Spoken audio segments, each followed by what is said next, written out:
to another edition of I Got More. I'm joined with Alphonse from Light Skin Ops Like and skin opinions. yeah, Light Skin Opinions and Five on the Floor. Today we are talking about beef, and tonight matchup epitomized that. We have the Heat and the Pacers. On January 8th, we all know about what the Butler and the Warren thing, and now there is a matchup, and I'm just excited about it. How you feel about what's going on? I'm excited. There's apparently T.J. Warren might not play. I guess we'll keep our eye on that. But even if he does, even if he doesn't play, this is a good matchup. It's a fun matchup, and it feels like the playoffs start tonight. Which is weird to say when we kind of thought these seeding games would go a little differently. But yeah, it feels like the playoffs start tonight. These teams are tied. The Heat have the tiebreaker, and they play twice in the next 5 days.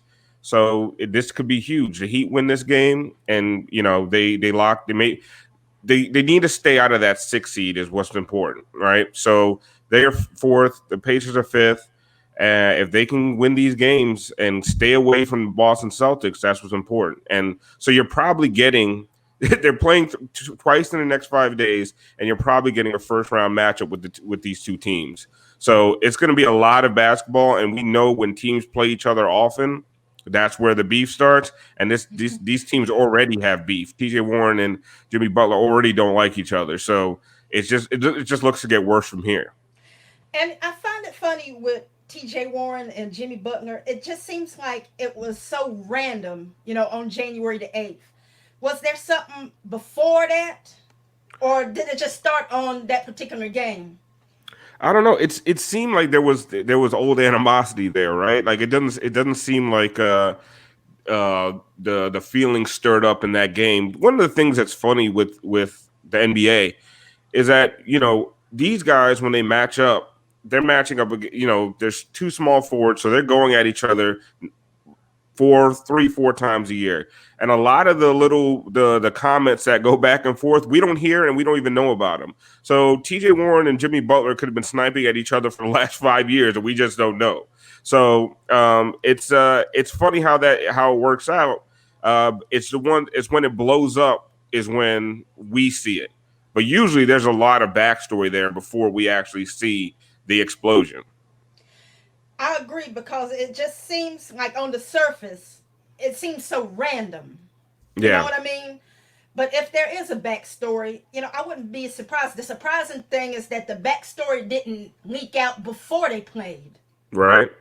With all the drama and all the gossip in the NBA, you would have thought that we would have known about this before. So it's interesting. We'll see we'll see how tonight and Friday go. If TJ Warren plays, TJ Warren's been maybe the best or top three player in the bubble so far as scoring is concerned. I mean, he's been absolutely on fire, and it came out of nowhere because no one was expecting TJ Warren to be dropping 50 points a night. So that adds extra juice to the matchup and Jimmy hasn't even been playing. So there's there's so much going on tonight where you're talking about tiebreakers, you're talking about playoff seeding, you're talking about beef. It's just it could make for an exciting next few days. Yes, and this past weekend was very exciting too. I mean, with Dame and PG and Bev, Yeah, and at least there's a little bit of a backstory. But even with what happened over the weekend, it just seemed just out of nowhere. Guys just chirping for no reason. What's funny about that whole beef is that neither of them cats won anything. So, so, right, so what you talking about? You know what I mean? right, yeah. And And I just Dame found, keeps sending him home. yeah, Dame sent them home, but they haven't won anything. It just reminds me of the kind of beefs in my old neighborhood in Old Fort. I tweeted something about that, comparing Dame and PG and Bev to those guys that just chirp for nothing. And usually, when alcohol's involved, they fight over nothing. Yeah, And and I compare and had a story about this guy named Benny. Benny chirps. He chirps. He never could back it up, and he is always, getting the best of. And then, and Beverly just reminds me of that. Well, you gotta think. Pat doesn't have much of a filter, so when they're out there on the court talking back and forth, I mean, you gotta think Dame hates that guy, right? And Pat doesn't stop when he goes to the bench. He's talking on the Mm-hmm. court. He's talking, and also he's a really great defender. So that's gonna get under your skin already.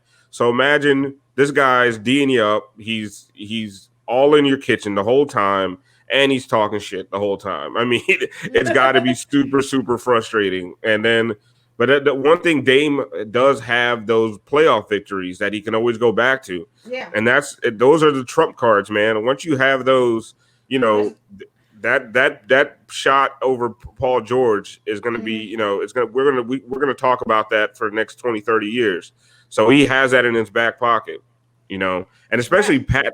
Pat talking junk from the bench was really weird. Like, you're not even playing in crunch time. Why are you talking? Like, your team doesn't even want you out here in the most important minutes of the game. Like, be quiet. You know what I mean? But that was so it was interesting. It was funny. I think the guys are bored, so I think that increases some of this stuff a little bit. If they had things to do, they probably wouldn't be chirping on social media as much. Right.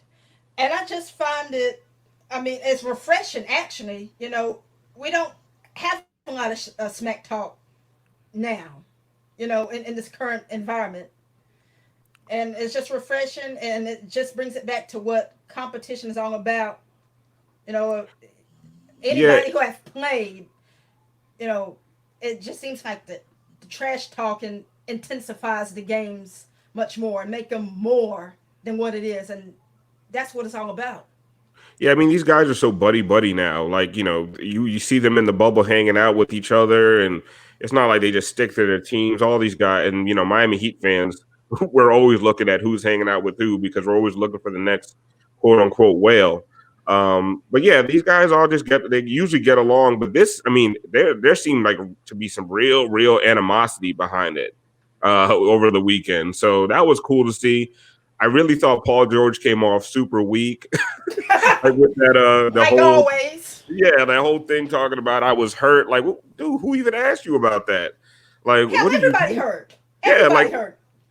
and honestly, he did have that horrific injury. But like, what does that have to do with you team hopping? Which I don't see. I don't see a problem with team hopping anyway. Like, I think that's a silly thing. But I mean, listen, you have to own that, right? So own it, eat it, and come up with some better snapbacks because that he looked real soft talking about his injury. That was just weird. I didn't like.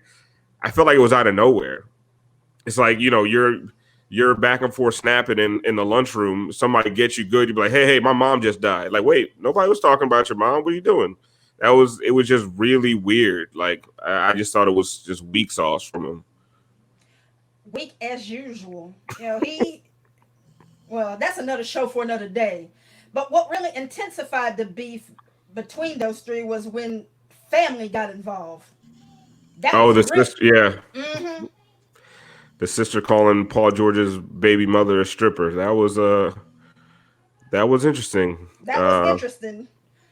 That's one thing. I feel like if I was an NBA player, like I would have a strict policy with my family. Do not get into my, don't tweet about me, please. Like, you see Anna Horford doing it all the time for her brother Al, and she's constantly getting into it with Sixer fans, Boston fans. Mm. I would just tell my family, please, just stay out of it. Stay out of it. Like, you, go private on social media because there's nothing good can come from that. No, not at all. Not at all. And that was really weird. And I don't know if it's been resolved or not. But Dame for sure used that as fuel last night. Yeah. Dropping like 51 on Philly. But Yeah, that's one thing. Dame is going to respond on the court. A lot of these guys can talk on social media, but they don't show up when it counts. So Dame has been one of these guys that He shows up on the court. He talks his shit. He makes big shots. Like it's really hard to it's really hard to it's hard to pin him down, man, because he proves it. He shows and proves it all the time. Right, and I think he's the type of guy that doesn't talk to be talking. It's just that people come to him and he responds most first and foremost on the court. Yeah. Then talk his smack afterwards, and that's how it should be. Yeah, he does. It's not that he starts beef; he responds. That's why Yes. that was that's perfect how you said it. He responds to other people, and like you've seen him go back and forth with Westbrook over the years. I mean, it just makes it's going to make all these playoff matchups fun. I really hope Portland gets in. I think they're the best team in the West that's not in the playoffs, and I hope. And the Grizzlies just have looked awful. So I really hope Portland gets in because I think playoff Dame is just so much fun to watch. He is so much fun to watch, and I hope he could get us further than what he has been during the years. And it just seems like the conditions are right for it, and the conditions are right for Portland once they get everything together. I mean, Nurk is coming back. Well, Nurk is back, and Melo's playing well. They'll be fun to watch. But as far as tonight, with the Heat goes, I'm looking for a good game also, and I'm wondering why TJ isn't playing. Is questionable tonight. What did it? I think it was a leg injury. I don't think it's anything serious, but I think it's precautionary at this point because if you look at the standings, they're one game up on Philly, and they don't want to fall into that sixth spot either. But at the same time, you want to go into the playoffs healthy, and that's first and foremost.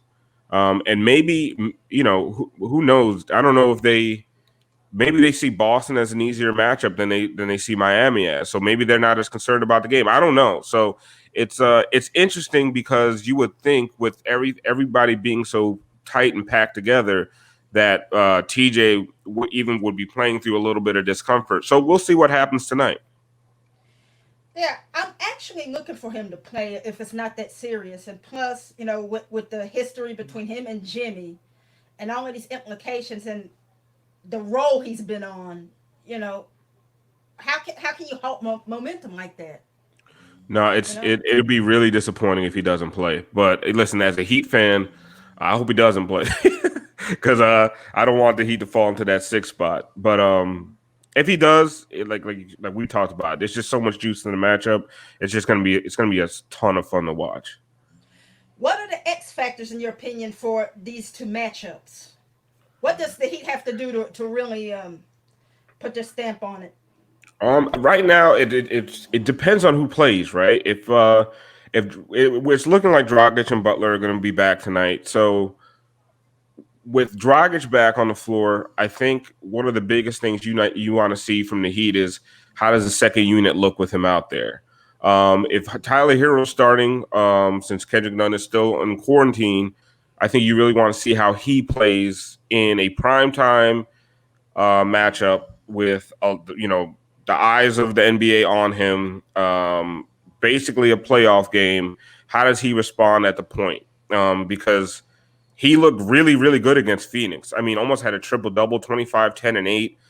Just distributing the ball, just super confident, super aggressive, and that's what you want to see from him. And also, his defense was on point. Like he's not an all world defender, but I will say he comported himself much better than Kendrick Nunn has on the defensive end throughout these seeding games. So to me, the play of Tyler Hero and Goran Dragic as the 2 point guards tonight will probably be the biggest factor in how if the Heat come out on top. And most of that is offensively, but what do you look for defensively in these matchups tonight? Defensively, if TJ Warren plays, is Jimmy Butler able to slow him down? Right? Because no one's been able to slow TJ Warren down. If If we talk about backing up the trash that you talk. If Jimmy wants to say that he's not in his effing league, show and prove it tonight, right? I'd love Right. to see, Jimmy Butler go out there and shut him down. Otherwise that was just what we talked about. That was just a whole lot of chirping for nothing. So, Jimmy, Jimmy on TJ is probably the biggest matchup.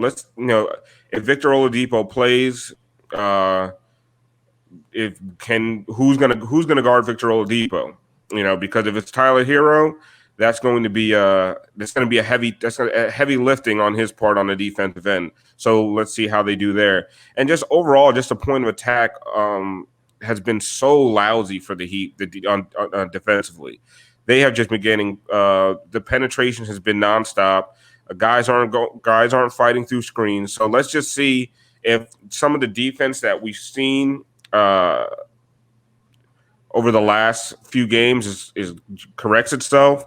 See if they if they throw a little more zone out there. I don't know. The Heat have to prove something defensively to me over the next 3 games for me to feel good about them going to the playoffs.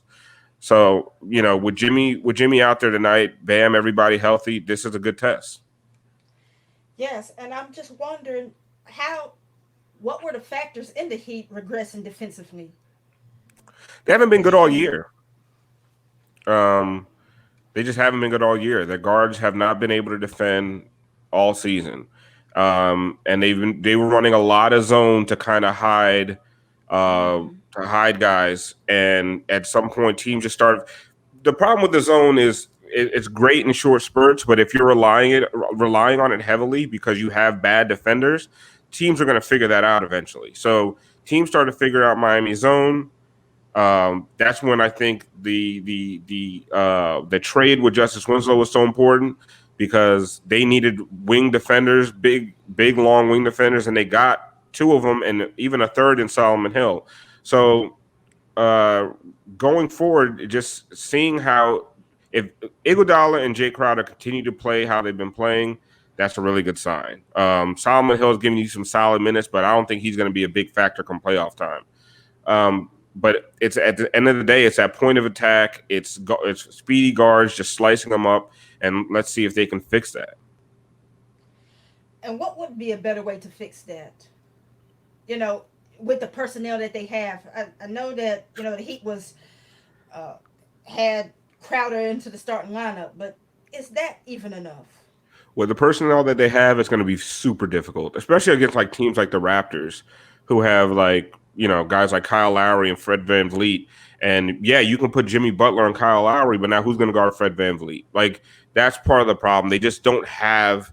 And then with Kendrick Nunn, hopefully he's back quickly.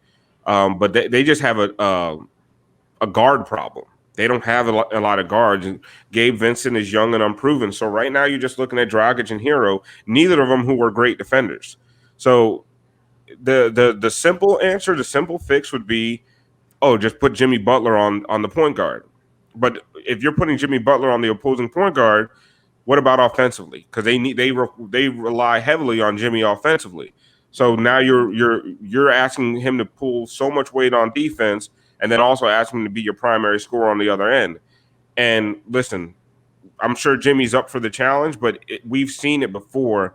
His offense suffers when he has to take on a heavier load on defense, and that's just human nature. The body can only do and take so much. Have they even thought about starting Andre in spurts? Not a permanent move, but just in spurts. Maybe a game here and a game there.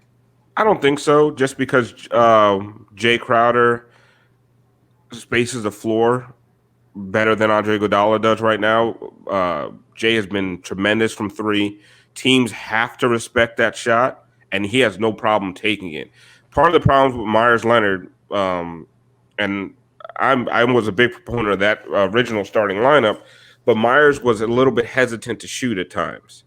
What he gave you defensively was he was more of an anchor on the back line. He's probably their best defensive rebounder outside of Bam. But the problem was offensively, they were sagging off of him because Meyers can shoot. He's a really good shooter, but he was just almost choosing not to a lot. And with Jay out there, Jay's going to let it fly. And so I think that's with that being the case, Jay's gonna stick in that starting lineup, and Iggy's gonna come in more as a specialist off the bench. His 3-point shot has not been there. He's been better, but his decision making, his passing, is going to be more of an asset off the bench, I think. Why was Myers was hesitant to shoot? What what got into him to make him doubt a shot? I don't know if it was a doubting of his shot, or I think Myers. First of all, that it was they were asking him to do something that was not is kind of a little bit foreign to him. He was basically just standing at the 3-point line all the time. So that was foreign to him, but he accepted the role and he embraced it.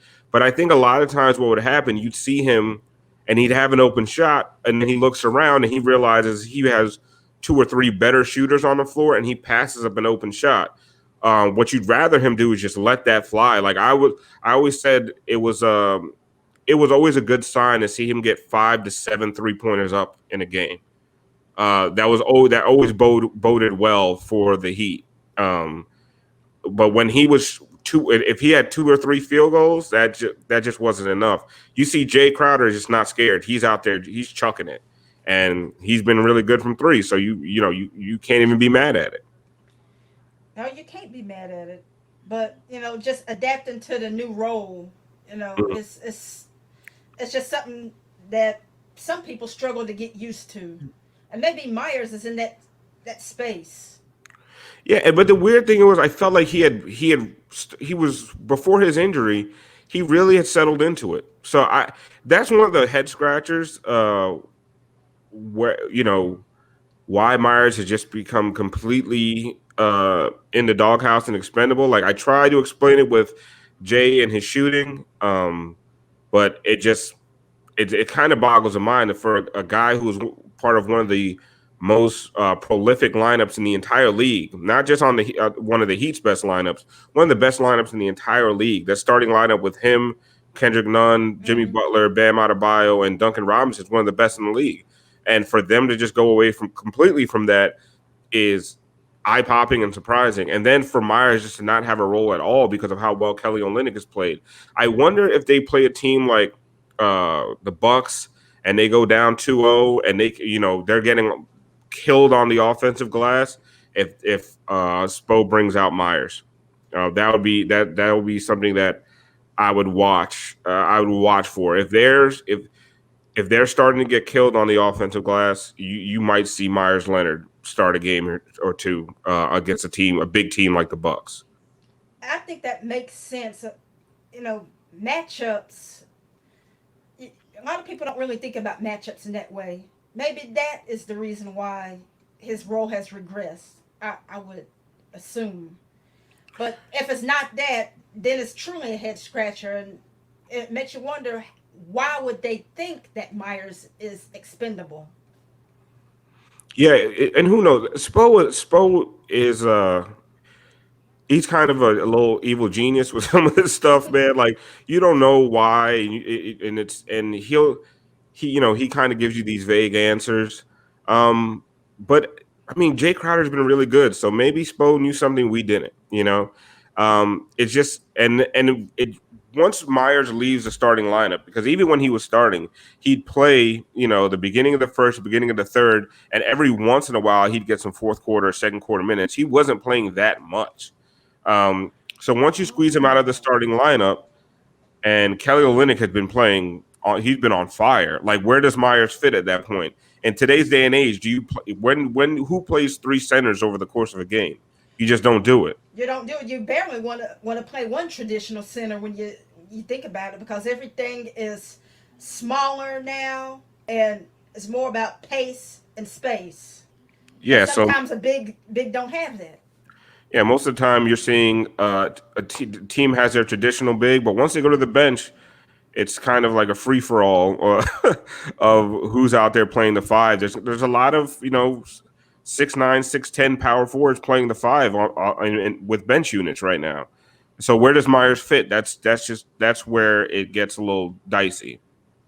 Yeah, and plus with everybody else around him playing so well, Spo will have to consider lineups not only in the present but when they get deeper into the playoffs, especially Yeah, when they figure out where they're going to be after the end of the week.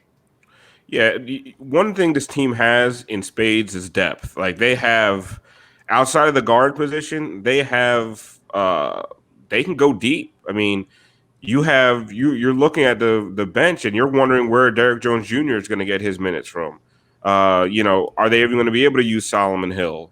Myers Leonard is not getting any run. So outside of barring any injuries, they have a lot of depth. So there are going to be times that they're going to be able to do something different in a series where most teams are, just doing have basically an 8-9 man rotation, and he can go 11 deep. And if they do that, it's going to be surprising. But I wouldn't put it past Bolster. Yeah, I wouldn't either. I wouldn't put it past Spo to really take advantage of that depth because depth is premium in the playoffs. If you could empty the clip at 11, why not? Yeah, and I Especially when get it comes to matchups. yeah, and I guess you wonder what you worry a little bit about cohesiveness, playing that many different lineups. But these guys have played together for a while, and I think they'll be fine. And one of the things with Dragic on the bench, their second unit has been overpowering other teams at times. So it's going to be interesting to see how deep they go. How deep do you think they should go? Should they go with like a 9 man rotation or empty the clip at 11? Um, I think you have a point where when we're talking about matchups, right? I think there's going to be some games that I mean you might see 8 guys play, right? But there's going to be other matchups where they're just trying to find a solution, and there's a guard on the other team that's killing them, and they want to give DJJ some minutes on them and just let him take on that challenge.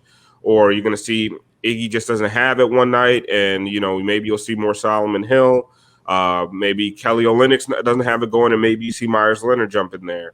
The guys that will play off the bench are Dragic. I think Kendrick Nunn's going to be going to the bench coming up here, coming up into the playoffs. I think Tyler Hero is going to stick in that starting spot. So Kendrick Nunn's going to get some run. Iggy's going to get some run, and Kelly Olynyk. Those are the guys for a fact will get run. With the remaining guys that you're looking at are Derek Jones Jr., Solomon Hill, Myers Leonard, and then to a lesser extent a Gabe Vincent and a Chris Silva. Those guys, I don't see them getting anything. Casey Okpala has been on the injury list this entire time. So the ones that are going to get forced out most likely are Solomon Hill, Derek Jones Jr., and Myers Leonard. But I still think you're gonna see Spo find some spot minutes for those guys here and there. Hmm. You bring up a point about none going to the bench. Do you think that's a good idea? Um, None has played better against lesser competition. So you would think that putting him on the bench and bringing him against second units would be advantageous. The only problem is, and we pointed this out on Five on the Floor a number of times, is that Dragic and Nunn do not play well together. They're both minus defensive. They're both minus defenders. So you having both of those guys on the floor at the same time, it just doesn't bode well for your defense. So that's where it's going to get tricky. Now, are we going to be talking in a week or two about Kendrick Nunn getting completely squeezed out? I think we might. But I will hope that they'll figure it out defensively, because I do think that Kendrick Nunn can be a really important asset against other second units. I think he can score, and I think he'll feast on them. But if they can't fix their issues defensively, I don't see Dragic getting pulled. So it's looking like Kendrick Nunn it's going to have to fix his defense, or it's going to be hard to find him minutes. Yeah. Okay. To wrap things up, what is your prediction for tonight as far as the Heat and the Pacers, and even for Friday? Who you find winning this thing? For tonight's game, if everyone plays, Dragic, Butler, and T.J. Warren, I like um, I like the Heat. I like the Heat tonight. They've already beat the Pacers twice this year, and I think the Heat are now in super competitive playoff mode, and I think you're going to see that from Jimmy. If T.J. Warren doesn't play, then definitely the Heat. And if the Heat are missing either Butler or Dragic, and T.J. Warren plays, then I'm going with the Pacers. All right. Um, in closing, what would you like to leave us with? Continue to support Five Reasons Sports. Keep supporting. I got more light skin opinions. Five on the floor. Just keep supporting us because we're putting out consistent and free content. Free being the operative word, because Yeah. there's no paywalls on our site. So So, and I second those sentiments, and thank you for coming on. I would love to do your shows soon. no problem. We've already had you on Five on the floor. We got to get you on light skin opinions. Yeah, we have to do that for sure. I would love to come on that one for sure. Yeah, we talk about talking shit. That's all we do on that show. That's right up and down my alley. There we go. That is right up and down my alley. I talk some trash. Fantastic. All right. Thank you so much. No problem. See you next time. All right.